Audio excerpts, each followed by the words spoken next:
Sorry, నేను మీకు తెలుసా? ఇంతకు ముందు కలిసాం, అవును కదా? అయ్యుండొచ్చు, కానీ నాకు గుర్తు రావట్లేదు. నువ్వింతకాలంగా ఎన్నో యుద్ధాలను పోరాడుతూనే ఉన్నావు. నువ్వు కనీసం 100 ఏళ్ల క్రితమే మరణించావు. నేనప్పుడు కూడా వచ్చాను, కానీ నువ్వు కన్ఫ్యూజ్గా ఉండేవాడివి. నీలో అసూయ, కోపం ఎక్కువగా ఉండేవి. కానీ అప్పటికన్నా బెటర్ అయ్యావు. ఇప్పుడైనా రెడీయా? ఎక్కడికి? నేను ఎక్కడికి రావాలి?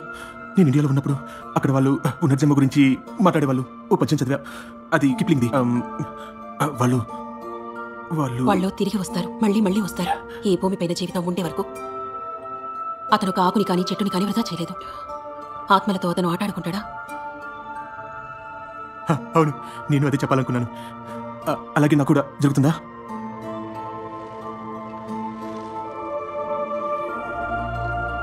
తెలుసుకునే సమయం వచ్చింది.